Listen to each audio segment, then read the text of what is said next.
August 10th already. Okay, we got a green light. Should we give our city attorney 30 seconds? Yes, let's do that.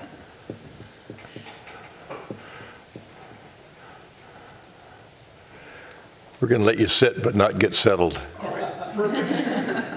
Just what I need. All right. Well, good morning, everybody, and welcome to the Edina Housing and Redevelopment Authority meeting. It is Thursday, August 10th, 2023, 7:34 p.m. on the clock on the wall. AM, excuse me. Yeah, thank you for that. Thanks for that catch on the part of the day we're in. We've been conducting these meetings in a hybrid fashion, and that continues. We don't have any public hearings this morning for the HRA, but we do have an opportunity, of course, for folks to call in a community comment. And here's the phone number for that if you want to call in and talk to the HRA about an item that's not on the agenda this morning or scheduled for a future public hearing. And so we'll be happy to take that call. You call that number, punch in the PIN number, you'll speak to an operator. The operator will get you to Director Benarad, who will bring you into the HRA. And that'll come up fairly fast, so if you're out there watching and want to speak to the HRA, make sure you write that number down. Having provided that information, I'm going to call the meeting to order and then ask for a roll call from our Administrative Planning Specialist, Liz Olson. Ms. Olson. Commissioner Risser. Here. Commissioner Jackson. Here. Commissioner Pierce. Here. Commissioner Agnew. Here. Chair Hovland. Here. Next is the Pledge of Allegiance. I pledge allegiance to the flag of the United States of America and to the republic for which it stands, one nation, under God, indivisible, with liberty and justice for all.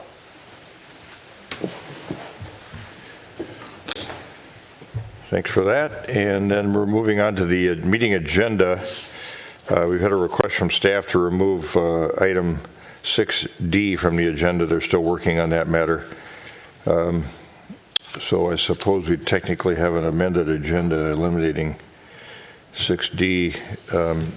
Is there a motion to approve the agenda in its amended form with the elimination of 6D? So moved. Second. Commissioner Jackson moves, Commissioner Pierce seconds the adoption of the amended agenda with the exception of deleting 6D. Any further discussion? All those in favor of adoption of the amended agenda say aye. Aye. Opposed? Carried. And next is back to community comment. Now we're going to put that number back up on the screen again. We've got some folks with us in the audience may wish to speak with us. We'll go to them first, and then we'll go to the virtual world and see if anybody wants to talk to the HRA about a matter that's not on the agenda today or scheduled for a future public hearing. So community comment, is there anyone in the audience who wishes to address the HRA on a matter of concern to them? All right. Hearing nothing, seeing no one coming forward, do we have anybody online? Unfortunately, I don't have anyone on the line yet. Because there is a slight delay with the broadcast, though, I would recommend that we wait 1 minute before moving on with the meeting. My clock shows that it's 7:35. I think my clock's a little slower than yours over there. But I'll come back to you when my clock says 7:36 or when we have a caller, whichever is first. I know we can all detect that deep disappointment when you don't have anybody online and hoping somebody will call in. So, all right.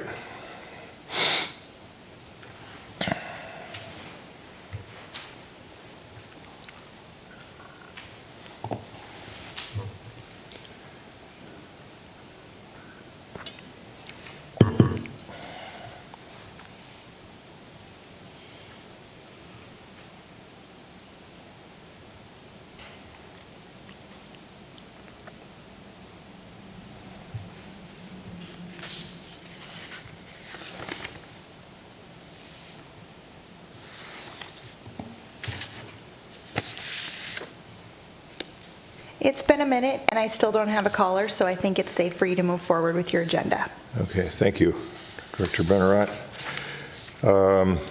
As is our practice, we usually have the Executive Director respond to community comments, and there are no community comments to respond to in this particular meeting of the HRA. Manager Neuendorf, you were covering that, I think, just to verify that, please. Yes, that is correct. All right. Next, we'll move on to the consent agenda. There are several items on the consent agenda. Commissioner Risser wanted to remove item 6B, as in boy. With the exception of 6B, is there a motion to approve the balance of the items on the consent agenda in a single motion? So moved. Second.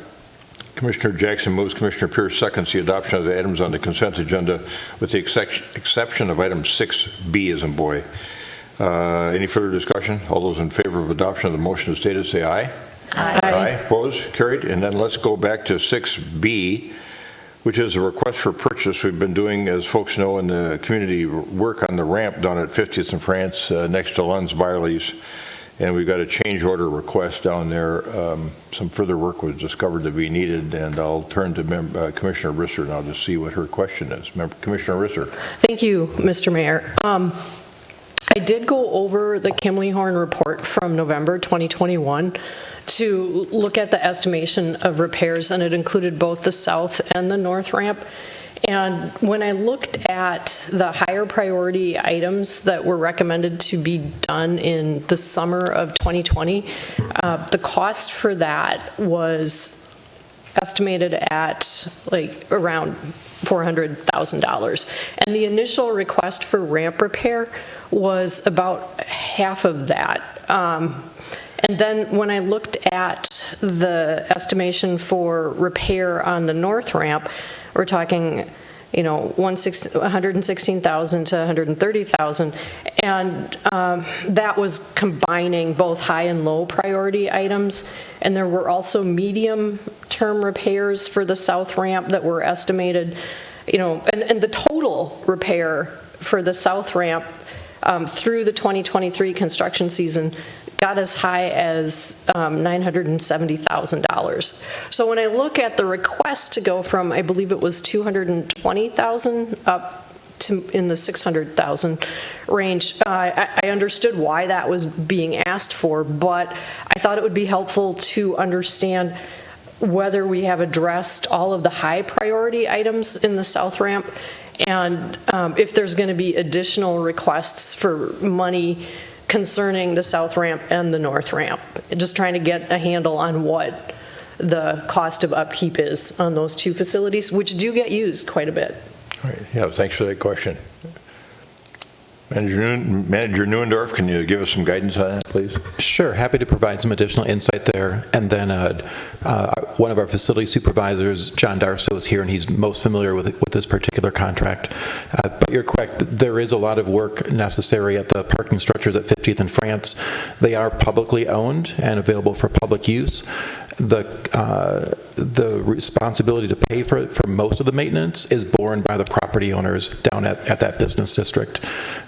So the south ramp was first built in 1968. It's getting old, so there's a constant list of work that is done on that ramp. The facilities department does have it inspected annually to look at what needs to happen next year, and they've also done a longer look to have a better idea of what has to happen 3 years out, 5 years out, and so on.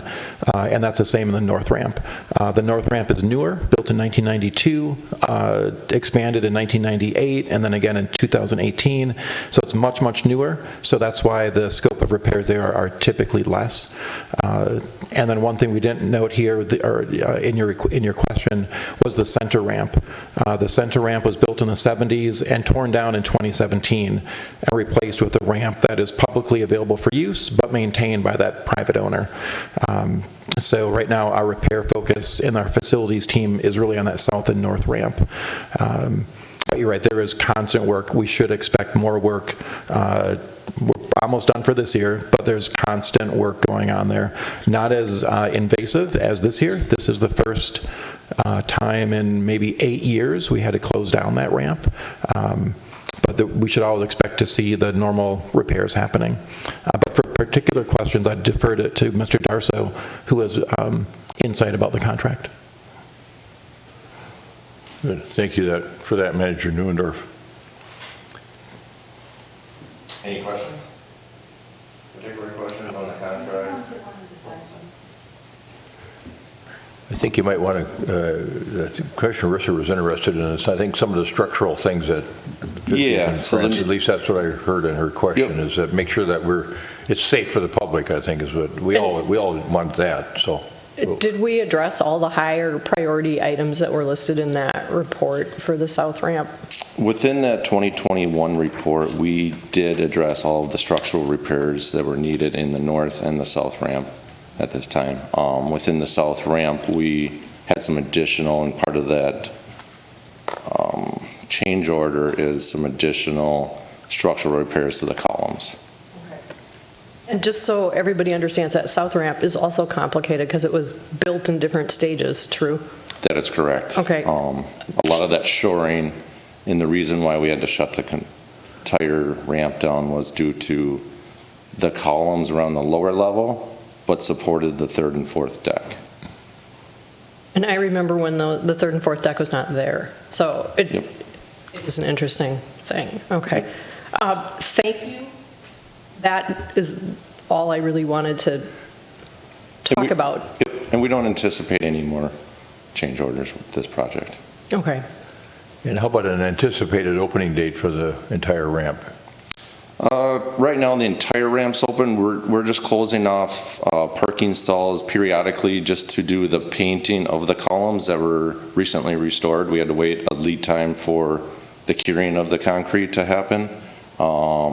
They should be done with that today, so the whole lower level, we're doing some electrical kind of cleanup, getting rid of some of the junction boxes and cleaning up some of the old conduit that's within that lower level as well, so that should be completed today as well. So stairwell work will continue for the next couple weeks. We'll paint that, and by the end of probably mid-September, completely back open. Okay, that's good. Thank you. That helps.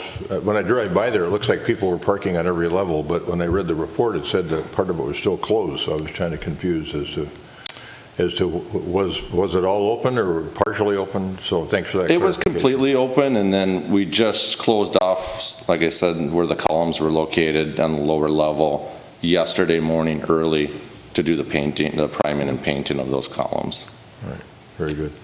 All right, well, thanks for that good work. I'm sure the merchants down there and the people in our town are going to be eager to have that back operational again. Yep. So it's been tough to have it closed. Yep, no, a lot of feedback of things, so. Okay.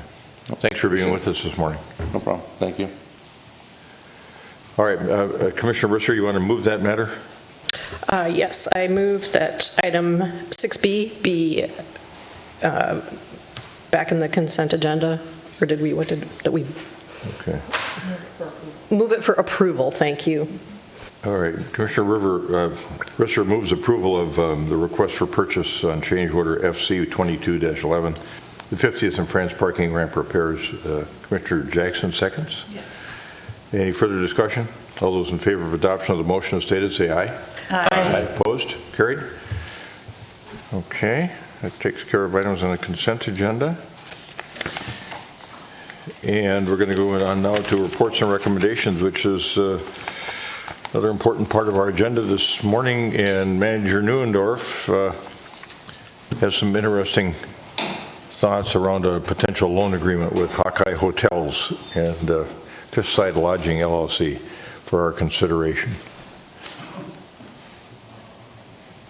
And this comes in the reports and recommendations portion of the agenda, and this is the only item in that portion of the agenda this morning. Manager Neuendorf. Yes, good morning. Thanks. This morning, I am proposing and recommending that we prepare a loan agreement with a local hotel company to build a long-awaited hotel down in that Pentagon Village project. I'll run through a couple slides that are in your packet to give an overview of the project. But the big picture is we have a very experienced hotel developer. They've been looking at a site in Pentagon Village since around 2017, 2018. Of course, the pandemic happened and that whole industry died for a couple years, but they're ready to proceed. The price of the project, of course, has increased since they first looked into it back in 2018 and 2019. So they're looking to make about a $41 million investment into the city. With the changing economic conditions, both on the supply side, the cost side, and the debt side, there's a financial gap that is hindering them from moving forward. A few years ago, the city did create that SPARK program to use unallocated TIF monies to support new investment, new private investment into the community that create jobs. I've been meeting with the hotel group for a few weeks now to better understand their situation. I've actually been chatting with them every couple months. We've been checking in for the last few years. So I think I've got a really good understanding of what their needs are and how we might fit that need to make us to meet all of our goals. But before I get too far along, I wanted to get your input and direction before we do that. But ultimately, my recommendation and my request this morning is your authorization to prepare a complete loan agreement that we would then bring back to this body to approve at a future meeting. So the hotel group is JR Hospitality, a very busy hotel group in the Twin Cities in the Midwest. Jay Bhakta is my main contact there. That group is based in Bloomington and has been in the industry for more than 30 years. The hotel owner and operator is out of Iowa, Hawkeye Hotels. That organization has also been around for more than 30 years. They do business in about 20-some different states. And Parth Patel is the VP that I've been working with there. The project is the same one that's been discussed since about 2019. 5 stories, 239 guest rooms, shared parking with the surrounding neighbors.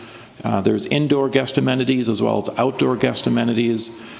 The site plan was first approved back in 2019, and they were ready to go. They were going to break ground in spring of 2020, and the world changed. So they had to come back in 2022 and reaffirm their permit. It had sat for about 2 years. The site is at Pentagon Village, so this perspective is looking to the south from 77th Street.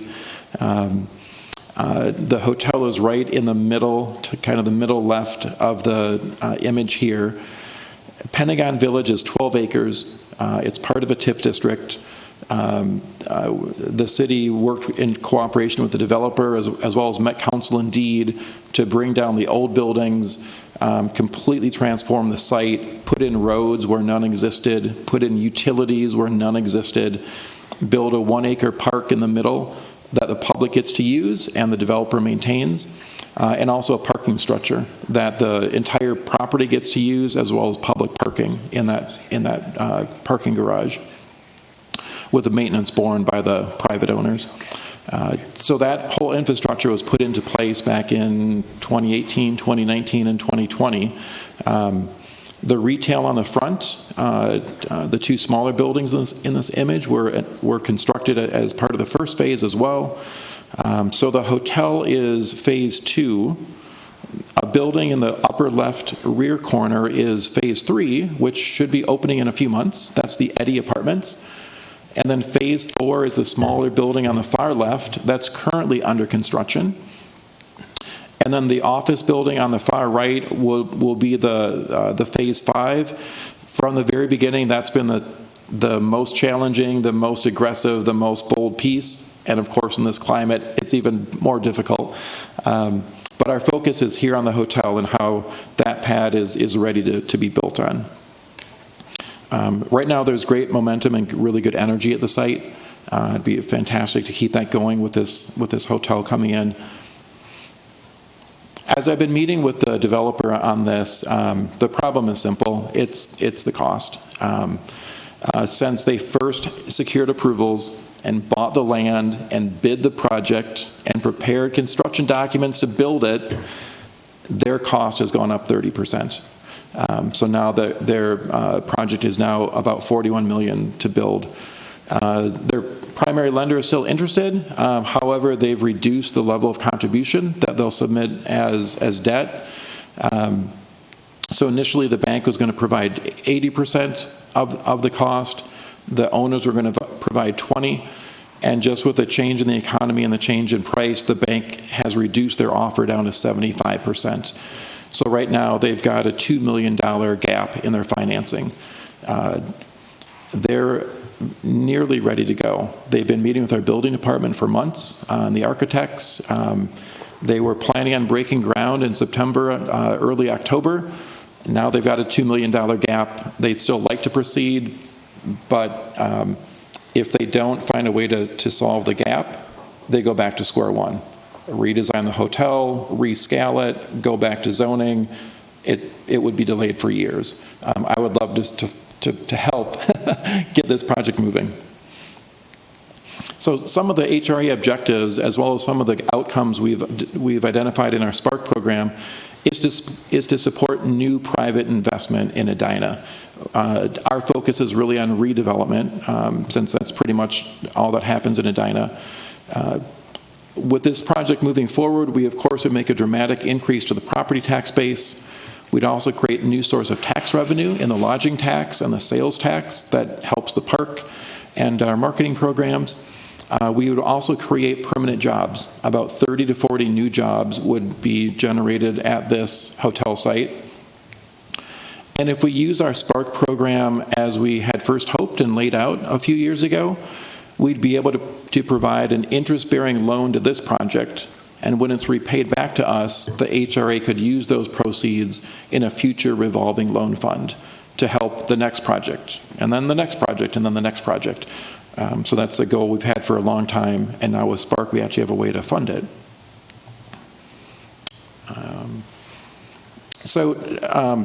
While I've been meeting with the developer on an ongoing basis, we don't have a term sheet. I didn't want to get that far ahead without talking to you and getting your direction. But we do have some general terms that we've been floating around. Some of these may change, but they're pretty close. The loan amount would be about $2 million. The HRA fees that would be included or added to that loan are probably about $30,000. That's to hire Dorsey and Ellers with the financial and legal work, as well as a staff administrative fee, because just the cost to service the loan and do the payments, that has an impact to our staff. So we'd want to be made whole on that. The term of loan that I've offered so far is a 10-year maximum term. More likely, that would match the construction financing for the deal, which would be in the 3 to 5 to 7 year range. That's still being discussed with the bank. The interest rate still to be negotiated, but it would be at or below the construction loan cost. If the interest rate is much higher, it helps us, but it hurts the project and potentially kills the project. I'm trying to find a way to keep us whole and see this project move forward. The developer is ready to go, so they still intend to put this deal together, get it to close in September, October, and break ground right away. So our funds would be deposited, our loan amount would be deposited to the escrow agent. They would sit on that money and then disperse it over the duration of the project as draw requests come in. The HRA would be able to see those draw requests and just confirm that the work that we are expecting to happen is actually what we're paying for. There is a little bit of risk in this. I just want to be very upfront about that. The senior debt from the bank is going to be the primary source of financing, and our smaller loan would be subordinated to them. Worst case scenario, everything falls apart. The bank gets paid back first. We get paid back second. If there's enough money, we get paid back. If there's not, we don't. That's a position that we don't like, right? So talking with the owners, they are willing to provide personal guarantees on the loan. Hawkeye Hotels has over 100 properties in their portfolio, and even during the pandemic, which really tested that whole industry, they had no defaults on any of their projects. Similar situation with the developer. They own a few dozen properties and develop most of them. That's really where their bread and butter is. Similar experience, two very strong companies. I think a personal guarantee from them would certainly abate any risk to us. The eligible expenses would be any of the construction costs, labor and materials, foundation work, concrete, carpentry, plumbing, HVAC, electrical, any of that would be eligible. What would be ineligible, though, would be the soft costs, architectural fees, inspection fees, the cost of furniture, the cost of coffee machines or startup supplies, towels. We want to be careful with these spark funds in that we can only use them for hard physical construction. State law is very clear about that.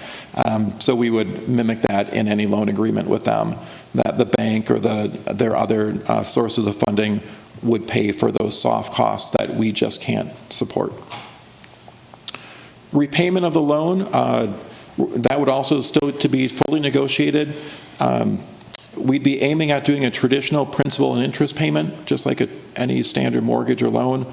It might be necessary, though, where the bank requires an interest-only payment. That can still be fine. It's not my first choice, but it's my second choice, so we might have to settle for that. But that'll really come in our negotiating with the bank. The bank wants to make sure that the project can pay its debt and get up and running and operational, so we all share that same goal. The repayment source of the loan would come from any of the business revenue generated from the project.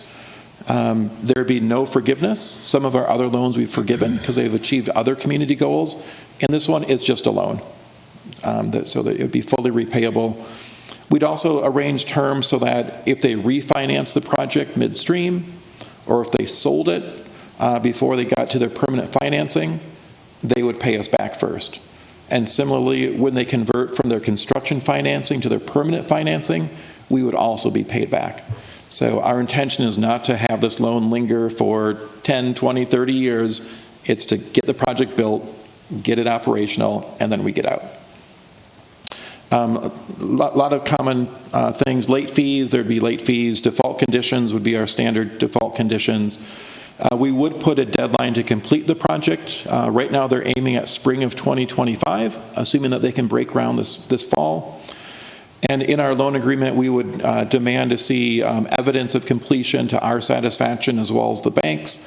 So a lot of the paperwork is going to be redundant to what the bank already sees. We don't want to just be more bureaucratic, but we want to make sure that we've supported the project we thought we were going to support. So we'd want to see lien waivers, an occupancy permit from the building department, confirmation of compliance with fair labor laws and all the other state and federal laws they've got to comply with. We'd want to see that before we sign off on the loan. And then some of the conditions of the loan, we want to be reasonable, but just to make sure that we're supporting a good project. So we definitely want to add language that the project must comply with the construction permits, must comply with state and federal laws. The taxes must be paid. If they're not, that's a default. We'd also require that the building be maintained in first-class condition for the duration of the loan term, just in case sometimes things happen, right? But if it's a project we supported, we want our investment to look good and perform well. We might also ask that guests of the city are able to stay there and get the lowest available rate. From time to time, we have guests in town for, not like party guests, but business guests that are doing business for the city of Edina. Sometimes they need a hotel room. I'm not sure if we can do that. I still have to get a feedback from council. But my thought is if we're providing a loan, I want to make sure that we can give the taxpayers who ultimately pay for some of our guest consultants to get the best deal possible. So when we administer the loan, it's 6 easy steps. But the first step is just to close on the debt. That would be this fall. Make sure the owner, the bank, the HRA are all open book with each other about the loan proceeds. Later this fall, we would submit the HRA money to the escrow agent. At that point, it's out of our hands and at the title, at the escrow agent company. They're anticipating the project to take about 12 months to build. They'll be using that modular construction, so it goes a lot faster. In fact, they're planning on using the same contractor that's just across the street. The hope is they finish up the apartment building, walk across the street, and break ground on this one. So that's how they can get it finished more promptly. But they'll submit monthly draw requests. We'll have a chance to see that, make sure they're doing what they said they're doing. And then as they get close to completion, again, we'll certify that in step number 4. We'll be able to review the lien waivers, et cetera. And then step 5 is where they start repaying the loan. Regular loan payments back to us until it's fully satisfied. All these steps would be on the record, recorded on title, to make sure that the deal gets closed to everyone's satisfaction. So that's where we are. The high level, there's still a million details that we'll work through with the attorneys. But this morning, I'm asking for your authorization to proceed on this and seeking your input and direction. There's a lot of next steps that would still happen probably in the next month. September is right around the corner. So this will be a quick conversation. But we would work cooperatively with the developer, the owner-operator, and their primary lender to make sure that we can all agree on terms that meet everyone's risk profiles. We would have a chance to review the developer's pro forma and their financial information, just to confirm that they're as strong as they say they are. I mean, they've got a very good reputation. It's hard to earn that, but we want to double check. We'd also review past agreements with Pentagon Village LLC, the master developer, just to ensure that doing a loan with the bank doesn't put us at conflict with other agreements we've already issued on the site. We've had meetings with those folks already to start warming up the conversation. We'd also need to review our Minnesota business subsidy requirements. There are state law about business subsidy. It's been, I think, 12 years since we updated our business subsidy policy. It's probably time to update that, so we would do that along the same time. But the big piece is actually preparing that full loan agreement. So we would engage Dorsey and Whitney to prepare that. It would look very similar to the last 2 agreements they've done for the Chamber of Commerce and for the Edina Theater. We'd prepare that, come back to you, hold a public hearing, and then seek your consideration and approval for it. So there's a lot of work to do in the next 6 weeks or so. I think it's a great investment. I think it achieves so many goals in the community and to the HRA. But before I go too far, I wanted to get your input and direction. If there's things that you think, if we're hitting it straight on, great. If anything we're missing, any concerns you have, please share that now, and I'll make sure we address it as we prepare the documents. Yes, thanks, Manager Neuendorf. Very thorough presentation. I'm sure there's many commissioners with questions. I'm going to turn to Commissioner Pierce first, but before we go there, we just had a little sidebar conversation with Commissioner Agnew, and of course we know that she works for Marriott, the Marriott flag, and while this isn't a Marriott project, Hawkeye Hotels, DBA Fifth Side Lodging LLC is preparing to fly the Marriott flag. So I think I'll let you state it for yourself. I think you'd feel most comfortable recusing yourself from the conversation. Yes, that is correct. I will recuse myself from this one, given that we saw imagery and they will be using Marriott in the name, as I work at Marriott. I don't think it's a technical conflict, but I do believe that it's probably a wise thing to do under the circumstances. All right, I'm going to turn to Commissioner Pierce. He's got some questions for you. Thank you, Mr. Chair. So a couple of questions. You mentioned, this is a request to clarify. So you mentioned TIF in the first, couple of slides. But this is not creating a new TIF district. So can you just clarify the connection to the request to TIF, because we do mention that earlier in the presentation. Sure, happy to. About 10 years ago, the city created a TIF district at Pentagon Park. So that district exists, it's there, it'll be there for another 13 or 14 years. Should double check my math on that one, but it'll be there for a while still. The TIF district has been highly underperforming. When we created that district, we thought we were going to be able to run hard, and there was a lot of work, there was a ton of effort, and some things just didn't work out. So while there is a TIF district, there's not a lot of development. It's coming. You see a lot of cranes there, and there's more coming. But we would not extend the TIF district. We would not expand the TIF district. We would just keep the TIF district where it is. If this project can get started, you will see an increase in the tax base. There will be more taxes created. There will be more TIF-type taxes, the incremental taxes created. But that was the plan going back to day one. It's just been delayed for 6 or 8 years at this point. And so then, as you articulated, there are unallocated TIF dollars. And so maybe just clarify the Spark plan a little bit more in detail of what that is, how it gets funded. Sure. So in 2021, the state legislators passed a new law that allows cities to use unallocated TIF monies. What that means is when you create a TIF district, you collect the incremental revenue, right? All the regular taxes still go to the schools and the city and the county and the state. The state takes a big piece. So all the regular taxes go to the regular places, but those new taxes stay in the TIF district. And the way the state TIF laws are set up, you need to commit those new monies within 5 years. With this Pentagon project, for example, we made part of a commitment by the 5 years, but when that 5-year deadline hit this Pentagon district, there was no development in sight on the whole north side of the street. So the city was not going to overcommit or pre-commit. So now that there are new projects, there is some incremental taxes coming in on the north side of the street. Part of those are going to be directed to the 4620 project that was approved in December.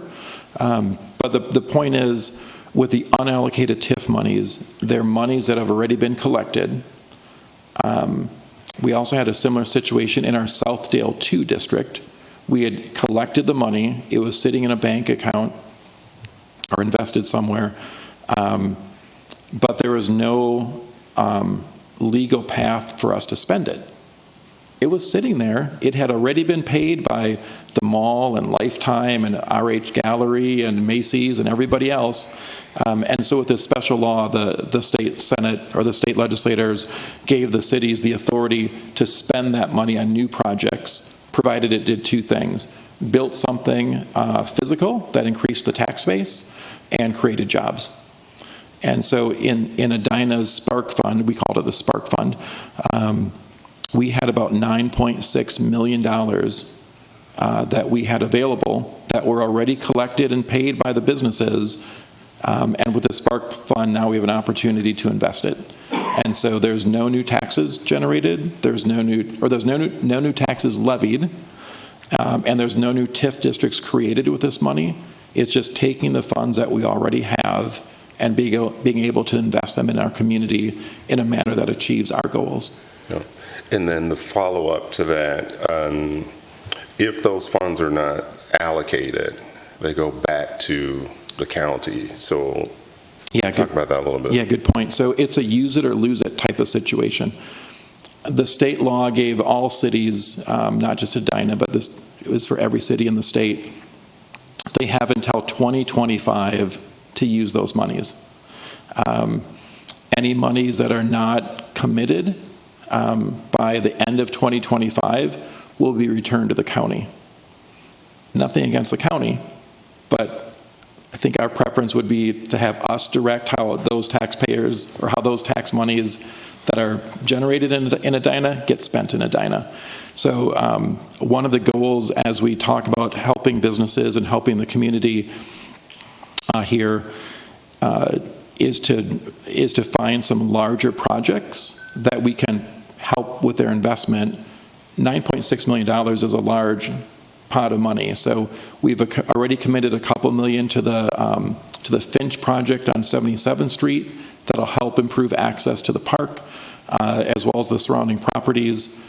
We've pledged a little bit to the chamber, a little bit to the theater, but having $2 million in one project is a really good way to move that along. Our goal is to direct every dollar of that 9.6 into a good project before that timeline expires. Thank you. And then the last comment or question, depends on how you you interpret what I say. When you talk about the interest rate being the same or a little less than the construction rate, I would think that our rate would be the same as whatever they had prior.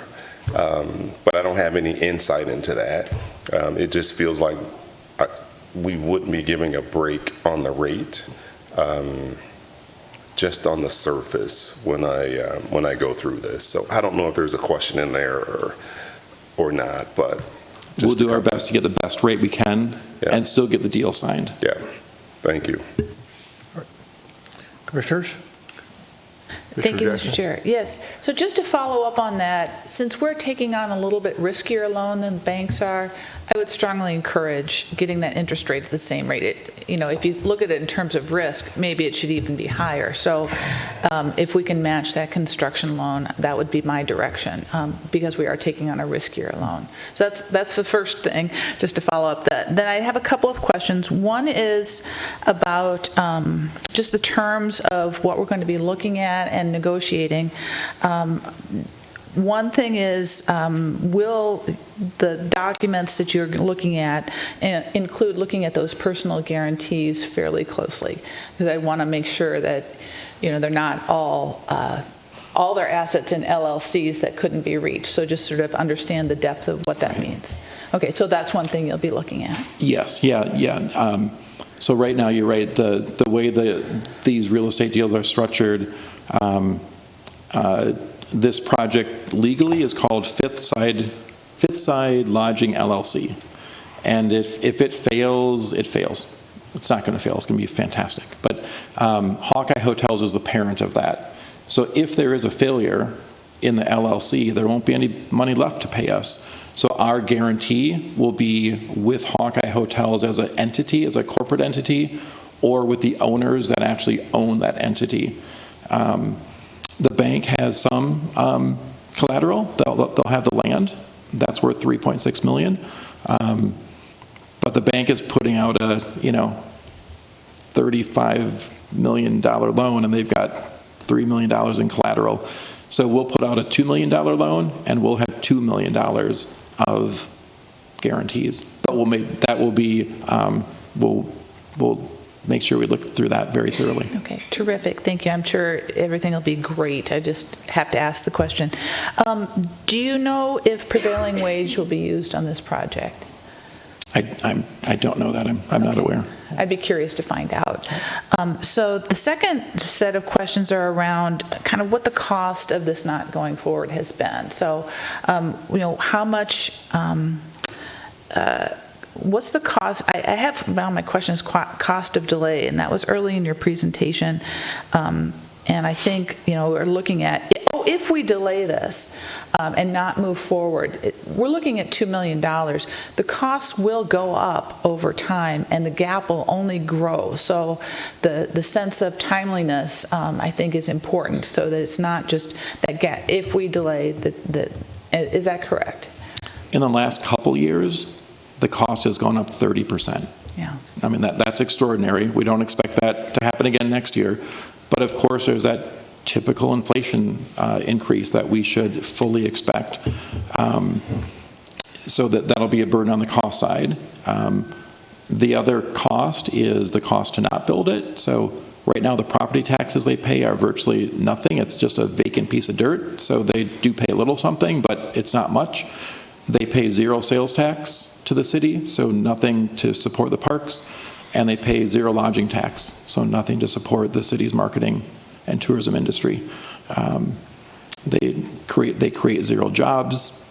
When I have family come and visit, they have no place. I mean, they stay in Bloomington when my family comes to visit. It'd be awesome to have them stay in Edina. And then, so that's a good segue into the second part of the question is, do we have any estimate on what the lodging tax would generate at this site? We do not at this point. We can certainly prepare that for the next time. Okay, that's something I would like to see. And then my final question is actually, I got to take a tour of the modular construction at the apartments to the south there, and it was in the wintertime, and they said that actually because there's less daylight in winter, it slowed the construction. Have you heard any feedback about the timing of this and how the RISE construction has adapted to building it both summer and winter? I have not. I've heard highlights and I've heard lowlights of the project, but I'm far from an expert in modular construction. I'm happy to ask the developer and the builder about that. I'd be curious to hear. So that's all. So thank you, Mr. Chair. Thank you. Commissioner Risser? Just one question. The 30 to 40 new jobs that will be created, do we have any information on how much people will get paid for those jobs? And will they be, one of the things that we try to do is really create jobs that offer a livable wage so that people can, stay and live in Edina. So it'd be great to have that piece of information. Right. I just have some general information now. I can certainly get more when we come back. But about 75% of the jobs will be permanent jobs that are full-time with full benefits. So that's about 75% of them. I don't know what the wage is, but it's industries, it's what the industry is like. The other 25% of the jobs would be part-time without benefits. I don't know the exact hourly wage or anything, but that's what I've gleaned so far, but I'm happy to get more detail when we come back. Thank you. I appreciate your support for this project. I think when the Spark Fund was created by the council and by the HRA per year recommendations, it was a really effective way to deal with some economic challenges. The fact that we have $9.6 million in the fund, that we created this revolving sort of nature to it, I think is really, and we can let that have life beyond the end of 2025. Is really a critical component of it, and I'm deeply appreciative of that direction that we took. So I'll probably, like the rest of my fellow commissioners up here, I want to make sure that we take advantage of the balance, whatever that is, in the Spark Fund, and find projects that we can make investments in our city in by the end of 2025, so that we can meet the goals of the legislature and meet our own goals and use that money effectively. So I think this is a terrific opportunity here for the Spark Fund and for the residents of Edina, and appreciate you coming forward with the notion. We've had good conversation here. Commissioner Agnew has recused herself, sitting out in the audience. And before she comes back up, is there a motion by any of the commissioners to authorize staff to prepare a loan agreement with Hawkeye Hotels DBA Fifth Side Lodging LLC for future HRA board consideration relative to this particular project? So moved. Second. Commissioner Jackson moves, Commissioner Risser seconds the adoption of the motion to authorize staff to prepare a loan agreement with Hawkeye Hotels DBA Fifth Side Lodging LLC for future HRA board consideration. Any further discussion? All those in favor of adoption of the motion as stated, say aye. Aye. Aye. Opposed? Carried. All right, good. Thank you, Manager Neuendorf. Thank you. And Commissioner Agnew will rejoin us now.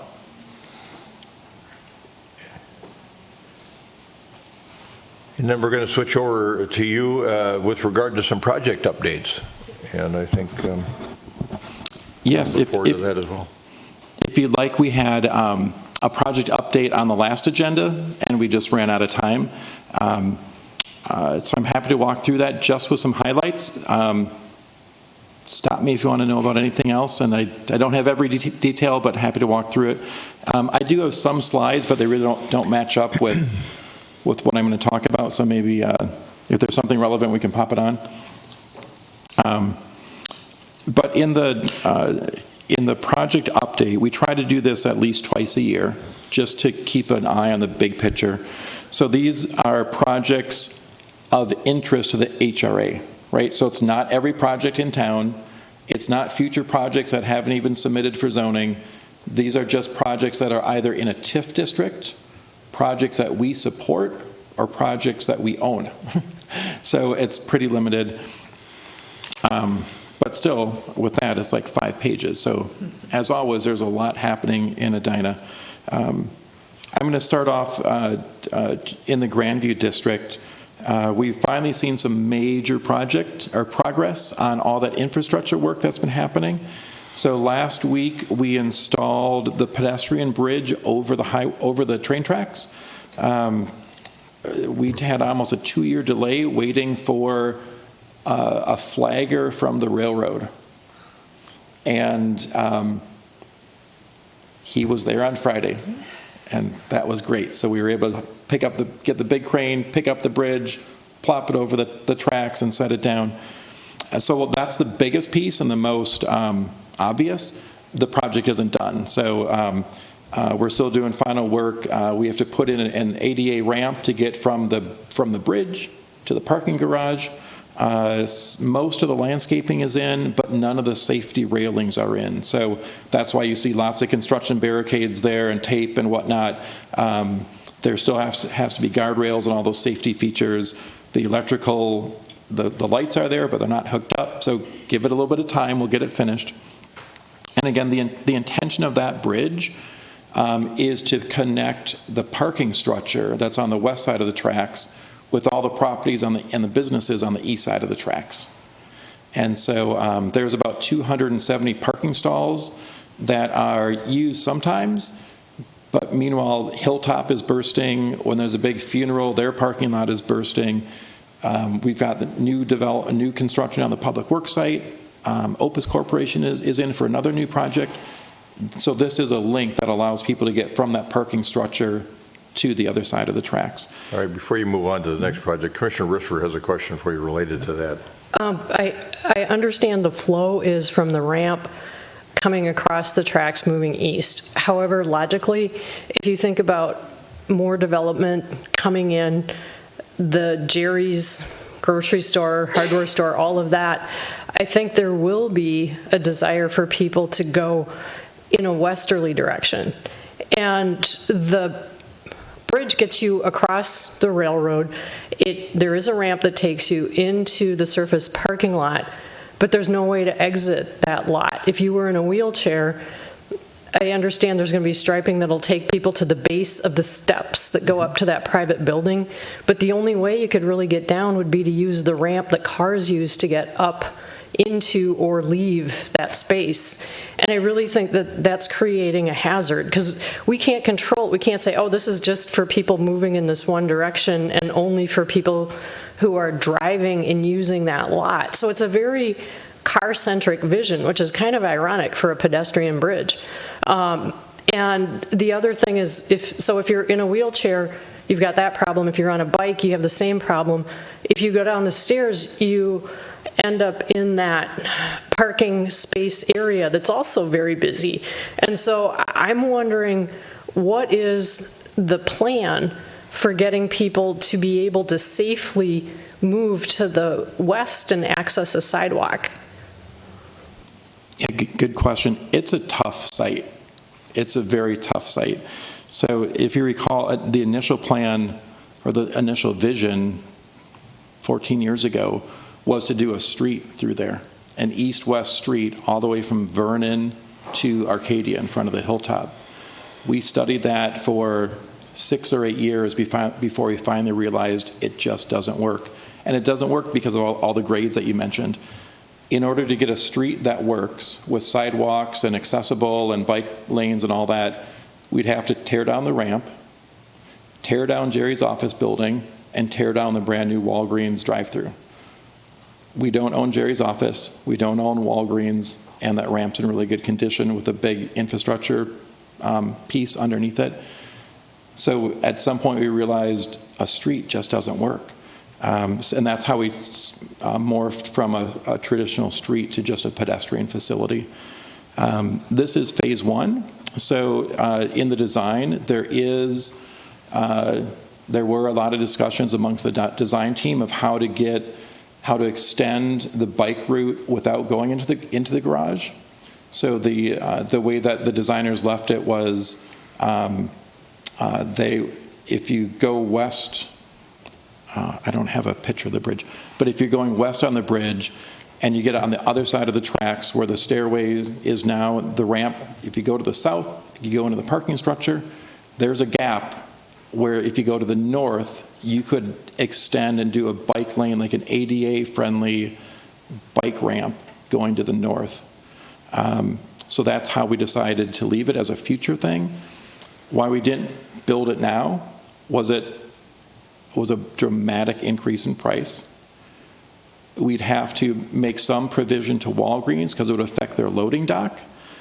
That's a private property we don't own or control, and we'd have to rebuild the railroad's retaining walls. That's millions of dollars of railroad infrastructure. We didn't feel that was a good use of our funds, and it was honestly, the cost of this improvement was pretty high to begin with. And then to try to make it, I'll say, perfect and get that next phase, there just wasn't money there. So there is an opportunity at some point in the future, but just like this bridge, we wait for those strategic opportunities to happen. So if the building where the Walgreens is ever redeveloped, also where our liquor store is, if that's ever redeveloped, I think that's the opportunity to rethink that whole side. But right now, with active businesses, privately owned, and an active drive-through, not to mention all the Jerry's traffic, to try to get more pedestrian facilities in there is just, it's property we don't own and we don't control. So that, unfortunately, will be a future phase. It'll be a future phase, but it's a present hazard.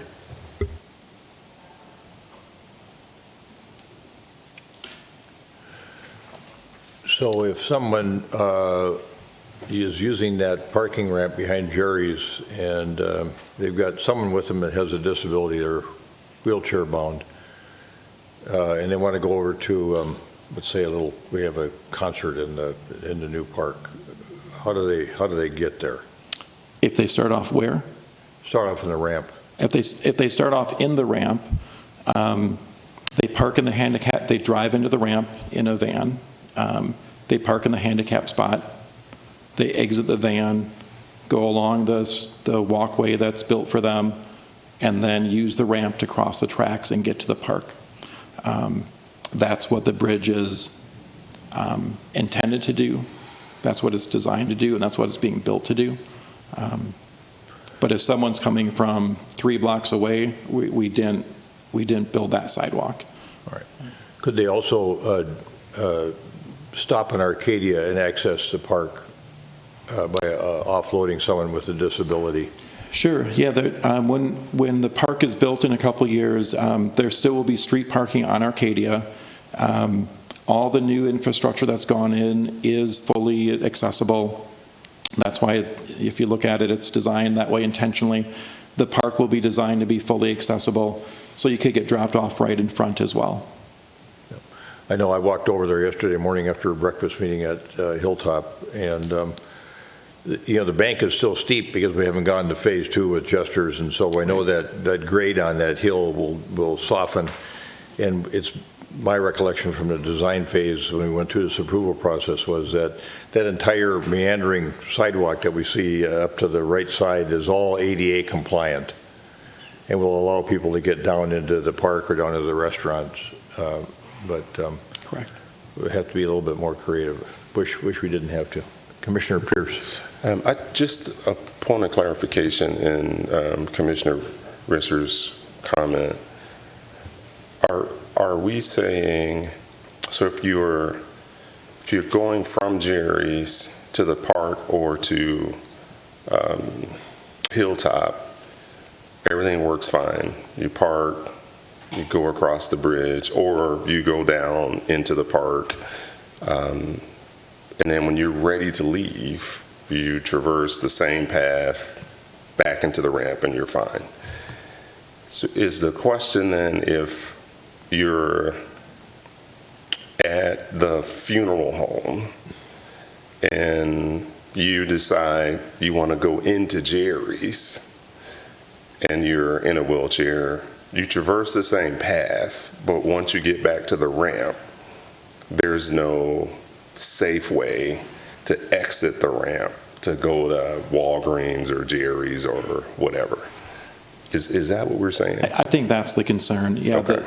There is a ramp to get from the upper level down to that alleyway and the private parking lot, but it was built for cars. It's a steep ramp. Yeah. I don't know the grade, but it's probably too steep.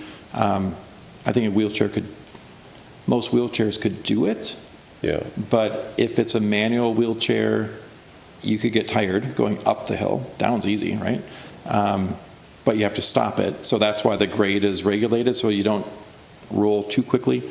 But it certainly was not designed. That building was built in the early 80s, mid-80s, predated the ADA laws, predated a lot of things. Okay, thank you.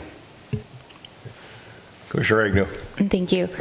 One clarification, so the bridge coming over from this park area across the railroad, does that go to the top of that parking ramp? It does both. The accessible route is from the top level, and that's where we put the accessible parking and the accessible ramp. There is a convenience stairway that goes down to the lower level, because some people like to park there as well. So we looked into doing ramps in both directions. Again, you're really constrained. You can't build too much over the train tracks. You still had to get trucks through that loading alley. We didn't want to have to rebuild the office and the ramp, so we couldn't squeeze in 2 ramps, but we could squeeze in 1 and a stairway. Thank you. Commissioner. That's a great clarification. So then, in my scenario, if I go back, I can be on the top level. I should be able to go into that building, into the elevator, right, and down in the building. If it were a brand new building, yeah, you should be able to do that. As I recall, and I think Commissioner Grisser has more. There are stairs you have to go up to get into the building. Yeah. Well, that's a different problem to solve. That's Right. Yeah, that's all I meant, yeah. Because that is ADA compliant. If I remember, you go in there, the restrooms that are ADA compliant are down, I think, a level, or they might be on that level. They're One on or the the main other. The elevator is intended to take people up and down through that building, which doesn't solve the pedestrian if I'm on a bicycle issue.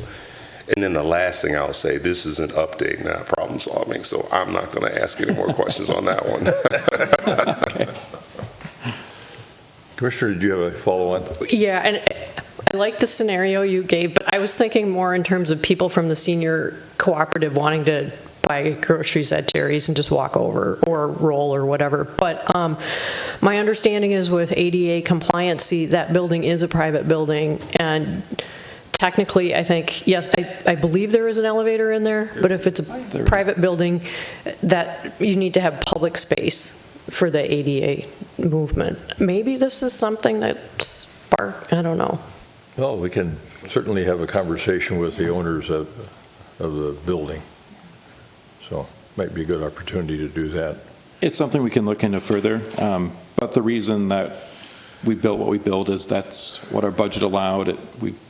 We didn't try to solve every problem at once, but just one problem that we knew that we could tackle.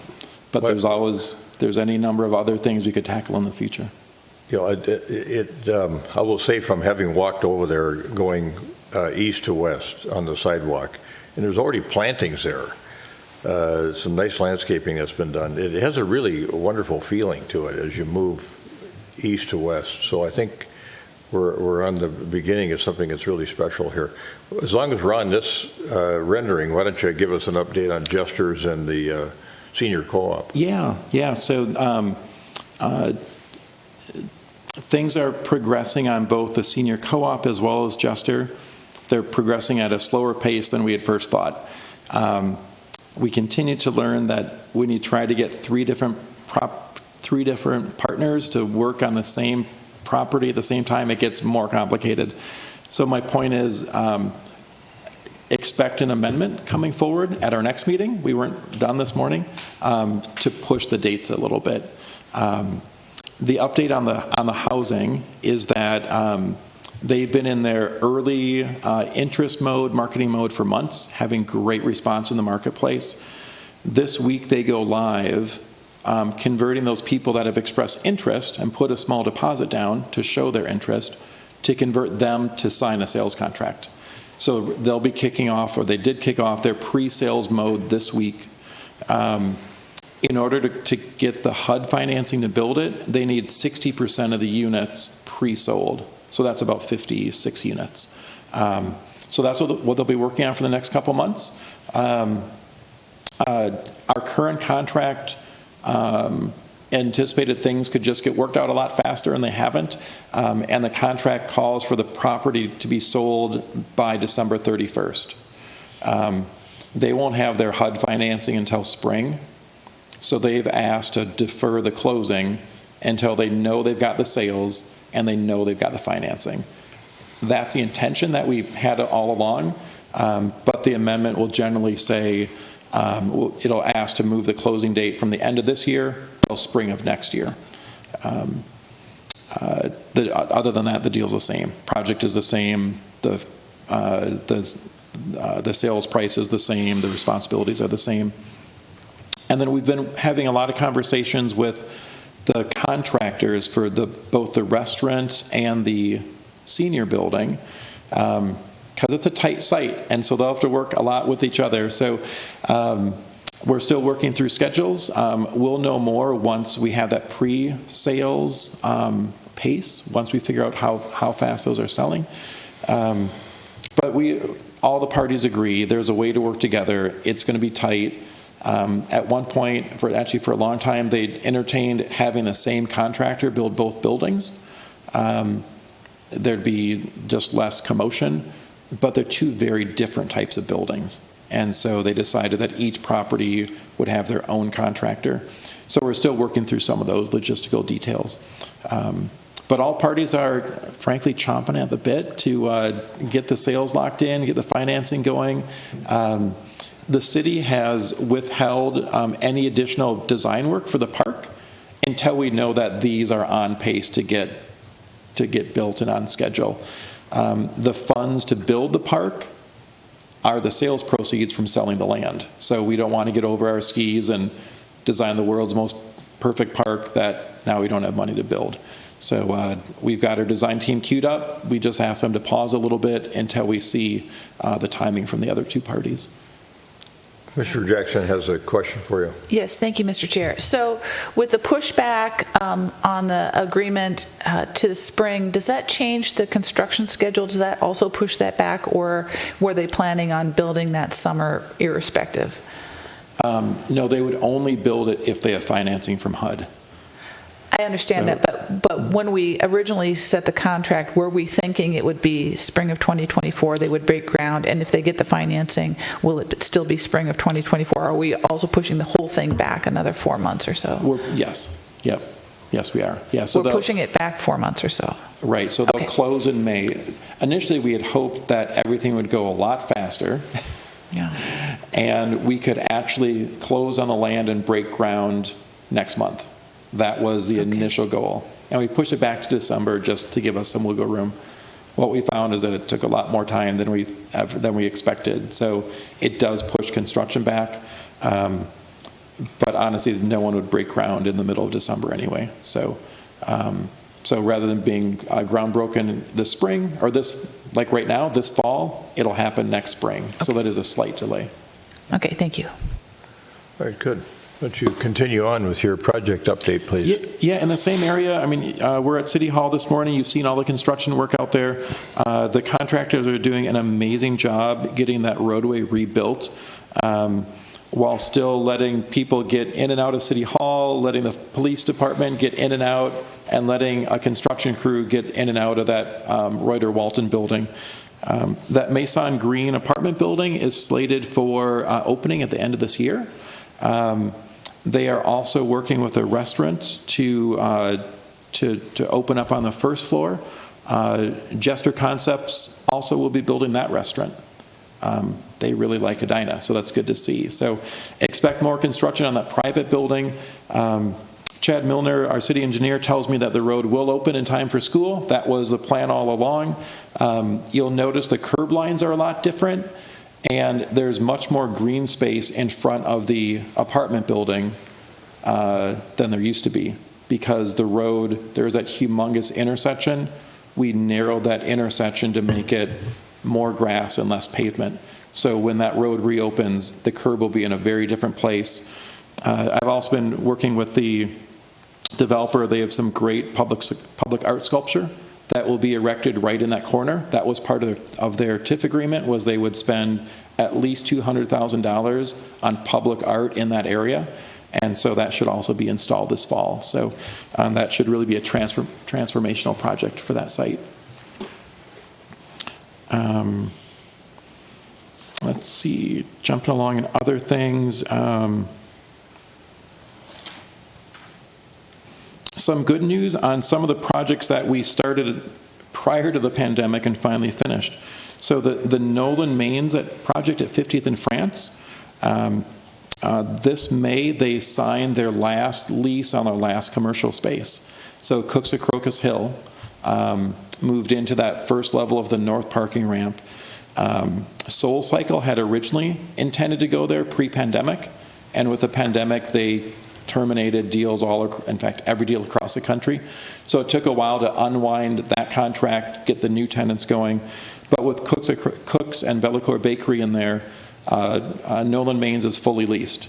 Residential is fully leased. Commercial is fully leased. The plaza has programming 3 or 4 days a week with music, dancing, children activities, fitness, something else I'm forgetting. So it's taken a while, but we're finally at that point.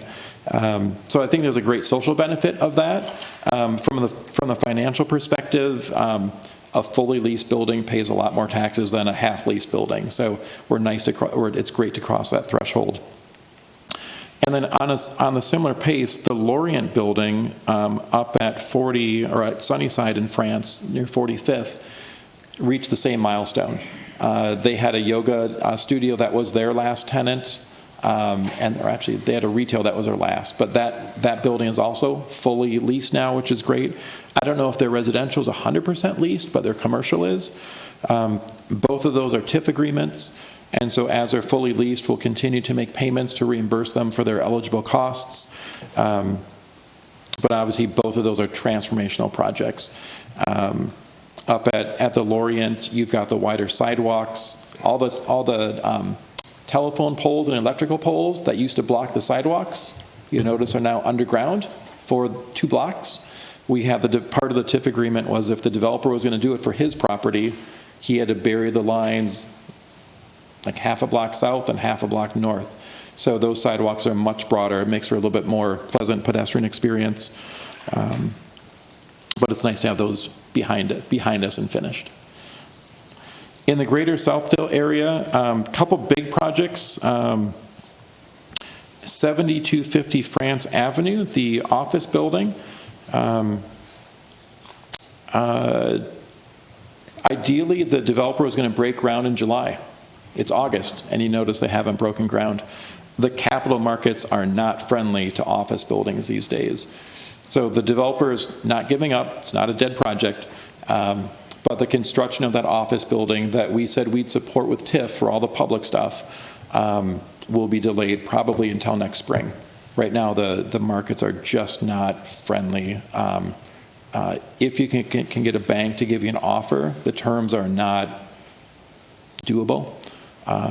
So I meet with the developer on that monthly to check in and just, they're not sitting just looking at the sky. They're working their rear ends off on both the equity and the debt side to get those pieces in place. But right now it's a very steep hill for them.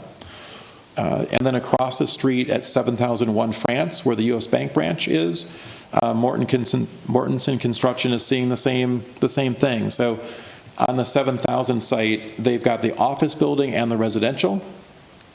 So they're actively negotiating and in conversation with lenders and investors for both of those. It still looks like the residential is going to go first on the Mortensen's project across the street. They're in for refined pricing. Of course, prices keep going up. but they still obviously think that's a great project. 6 months ago, they thought the office might go first until the rates kept going up every month. So that's why I check in with them monthly, just to make sure they're on pace. These are great companies, great teams. But for the time being, I would not expect any additional construction this year on those sites. They're stabilized, they're clean, but I would anticipate more work next spring.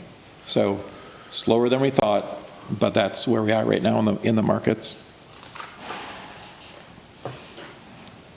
And then in that same part of the world, the Macy's site, I'll pull an image of that one up. So I've been working with Enclave Development on the Macy's furniture site.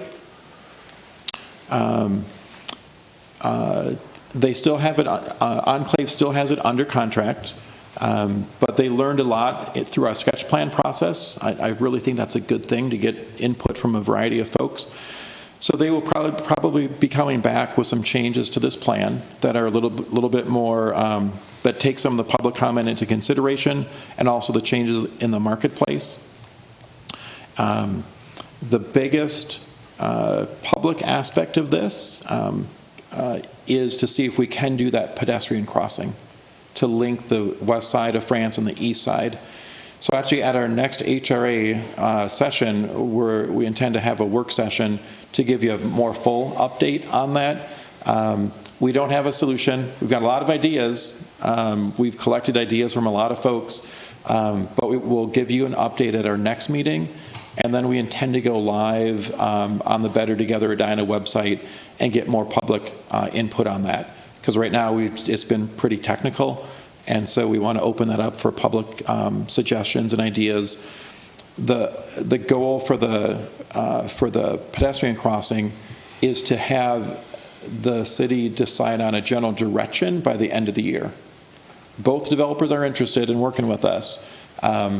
But there's a lot of different options to consider, and so we're hoping that we can identify the first choice option so that they can get working with their designs.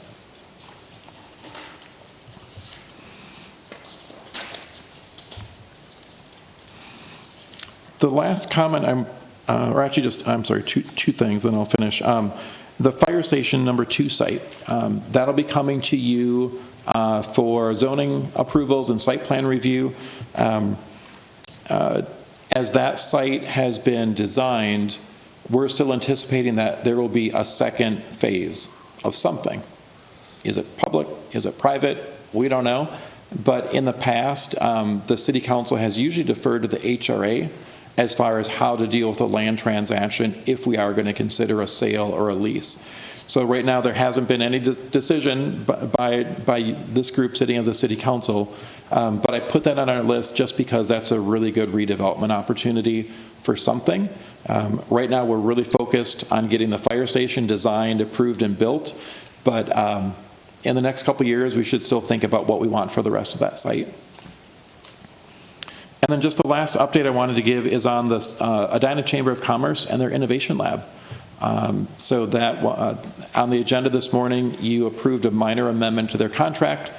Similar story, things take longer than we would have thought. They had hoped to be in April 1st, then that got moved to June, and I believe they're moving in next week. So a little bit slower than we had all initially thought, but I've been able to tour the site through the construction.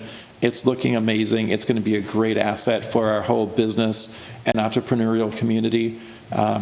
It's built for the residents. It's built for those entrepreneurial-minded residents. Non-resident businesses can still come too, but it's looking good. So as they get moved in, I understand their furniture is taking forever to get delivered, so they will have a grand opening, ribbon cutting type of thing, probably September, October, but when we get a date, we'll let, of course, everyone know about that. But those are just the highlights. It is beautiful space, having been up there a couple times. And the building is great. They did, our residents, E.J.